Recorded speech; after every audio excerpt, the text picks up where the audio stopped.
The white tiger character that chases us through the basement area in Secret of the Mimic has quite a memorable scene, especially in spite of having such a small amount of screen time. It's fascinating how such a short segment of the game can raise so many questions so quickly. Today I want to take a closer look at this tiger in order to have a better understanding of it. To begin, let's first point out that the white tiger appears in several different areas. In the theater after we put together our springlock suit, and near the admin wing as well, not long before we finally meet the tiger for real in the basement. So this character can clearly appear and disappear at will, which is very similar to Golden Freddy in a sense, complete with the eerie laughing and such. But with the laughing though, there's something more to this character that's rather strange, because this character also mimics lines that we hear the Mimic using throughout the game. This in itself has led some people to concluding that the tiger costume is actually the Mimic. While the Mimic could have certainly gotten down here with ease, I don't understand how the Mimic would be able to teleport around like this. And so for the time being, I'm not completely convinced that the Mimic is the tiger, but rather the Mimic and the tiger are both very connected to David.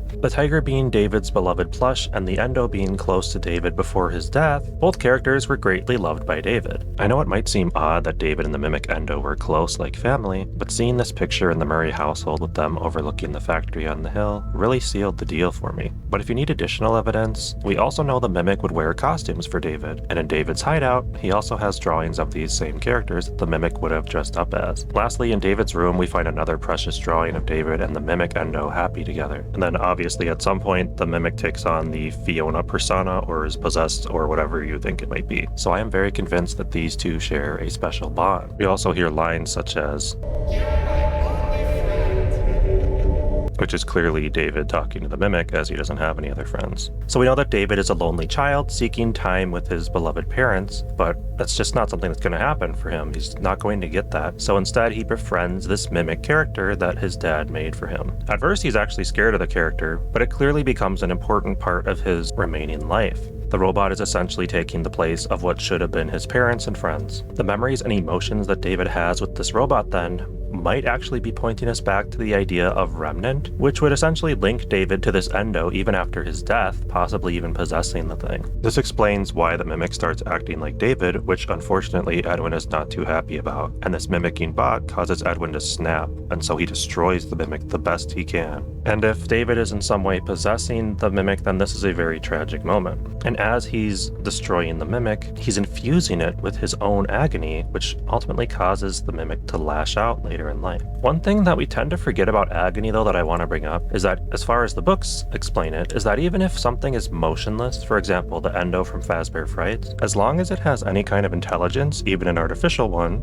once it's infused with agony, it can begin to move. I think this answers how the Mimic got back up in the game after getting destroyed by Edwin, even though Edwin never fixed it. Who got the Mimic up and running again if Edwin didn't? So I think what happened here is the Mimic was infused with Edwin's agony and was therefore able to move around on its own accord. And as to why it's mimicking Edwin though, I think that's because this Mimic heard everything that David did. This Endo literally has David's memories in it and possibly David's soul inside of it. So Edwin truly is beating on his own child without even realizing it, and I think that's tragic. So that kind of solves part of the Mimic side of the tiger where it's like mimicking all these phrases and stuff, because the tiger is very much connected to all of this, and since the Mimic and David were always hanging out, the tiger plush inevitably was with them. And so in a way, the tiger plush kind of serves as like a vessel for all of the memories, the remnant, the agony, however you want to explain it. So while we have at least a partial answer for the Mimic aspect of the tiger, we don't have an answer for the actual manifestation, the physical tiger being down here. There are a few ways to interpret this character,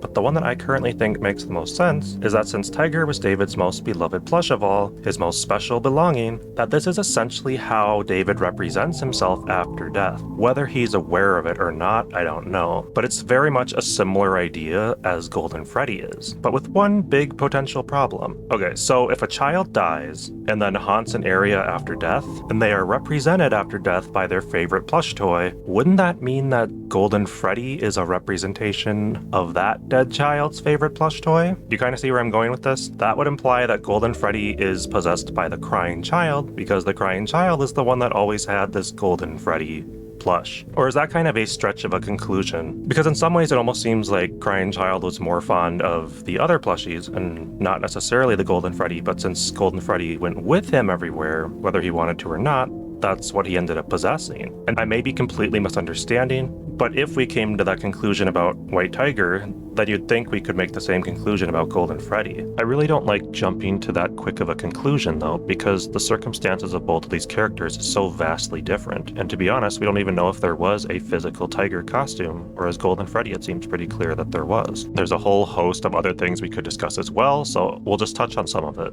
But see, part of the problem even addressing Golden Freddy here is that in the FNAF community, there's still a great deal of discussion on who or what exactly possesses Golden Freddy. Are there two souls possessing it? Is there one soul possessing it? Is this like a Stitch Wraith situation from the books where two characters work together in spite of their varying goals? I'm not here to answer those questions today because I don't think Golden Freddy is quite as similar to this White Tiger as I originally thought. I think they share similarities, but I don't think they're necessarily the same type of character. But all this to say, I do think it's still worthwhile to compare characters and their similarities because we might glean something really valuable from doing so, as long as we're able to step back and evaluate whether or not the similarities are truly close enough to connect the theme, the idea, or whatever we're looking at, and just be open to the idea that there may be as many or more differences as there are similarities. But far be it from me to try to tell you how to theorize, I'm just kind of giving like some of my thought process here. Because for me at least, it's much too easy to assume that White Tiger is just like Golden Freddy when there are indeed some differences in how they behave. For example, White Tiger's eyes glow brightly at times, while Golden Freddy doesn't even have eyes. White Tiger avoids the light, Golden Freddy couldn't care any less about whether the room's bright or pitch black. For me, the biggest difference being in their motive and how they act on screen. Golden Freddy as a character is absolutely ruthless, ending our playthrough every chance possible. Whenever Golden Freddy appears, you immediately need to take action. White Tiger is much more open to us entering their domain. It's almost like a playful type of situation, arguably a lethal cat and mouse type of playful, the tiger of course representing the cat and we're the mouse, but there is a much different vibe to the overall experience than there is with Golden Freddy. But before I get too far into that, the last point I want to make about Golden Freddy, if the White Tiger did come about in the same way that Golden Freddy did, disappearing wherever it wants to and acting in a similar manner, we might have to assume that there actually was a large White Tiger costume made, and at some point David was put into it, because that's essentially what happens with Golden Freddy. It seems like somebody was put into the Golden Freddy costume, and they are now possessing it that way, in the same way that all the other original animatronics are possessing these characters. So that would mean that David was put into a physical costume at some point, or at the very least, he played in the costume, kind of like how him and the Mimic played in the costumes in the books, but none of that really seems to fit here. However, the idea of this costume existing, I can see working. So essentially how that would play out is that since Edwin made this Mimic character to be put into costumes for David to enjoy, it's perfectly possible that Edwin made a tiger suit just for David. It wasn't necessarily a company thing, but even that could be argued as we do find a tiger candy down in the basement where Sleepy Moon is. To me, it makes perfect sense that the Mimic would have worn a tiger costume to delight David, which would strengthen their bond even more, and honestly, I don't see why Remnant can't come into play here as well. Remnant mixes the tangible with the intangible, as the books explain, of memory with the present. The people and things that were lost, it makes them almost real again. And I can totally see this being the case for the White Tiger appearing. David was lost, but the Remnant, combined with the agony of course, brings him back in a sense, and he's able to move around, and ultimately to kill us if it wants to. The fact that White Tiger is essentially repeating memories out loud as well as it stares at us in the dark lines up pretty neatly with this whole idea. So it's not as simple as there's just Remnant here, because there's clearly the agony that the Mimic received, and since the Mimic is very connected to the Tiger and David, it becomes a very complex trio of characters. But I'm no expert on agony or Remnant. I know like the definitions and roughly how they work and such, but I don't want to like dive too deeply into that in this video because that's not really the focus. It's not really what I'm trying to find out today. With that though, there are more reasons that I suspect that a child, specifically David, is possessing this tiger character. So let's talk about what the tiger actually does when we confront it. The game the tiger plays reminds me most of a twist on like red light, green light,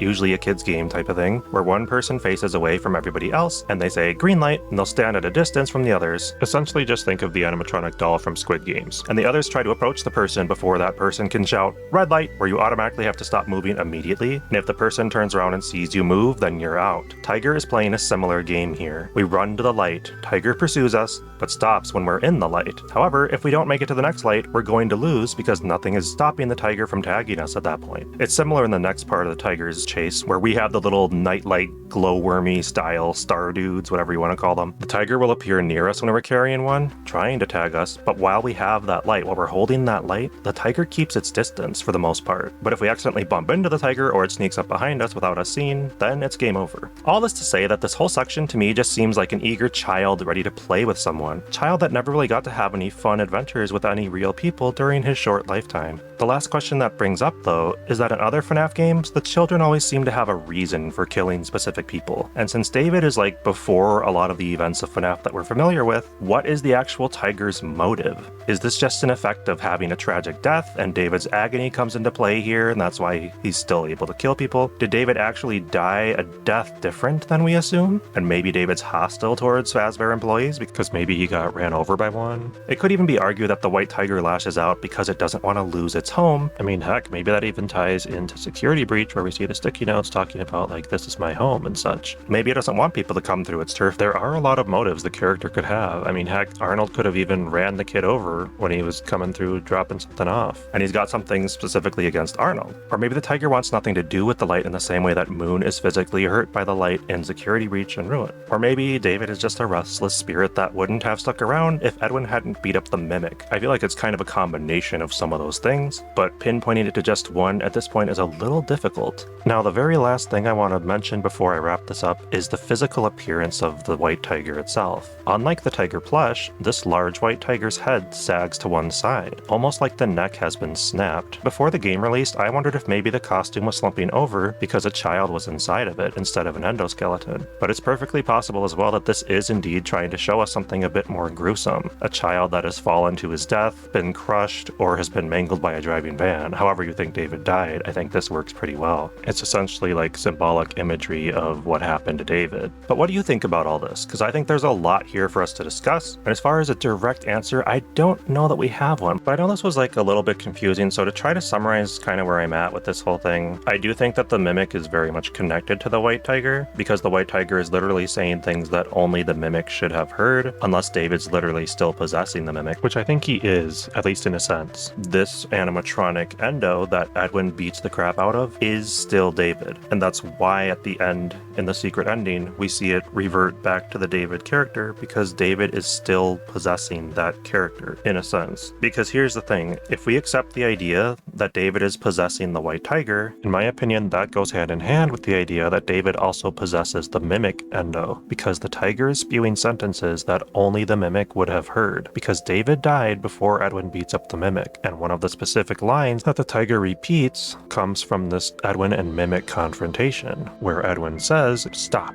you're not him." That's something that the white tiger repeats to us, which to me means that David and the Mimic are still very connected, so there is a very strong connection between the Mimic, the tiger, and David.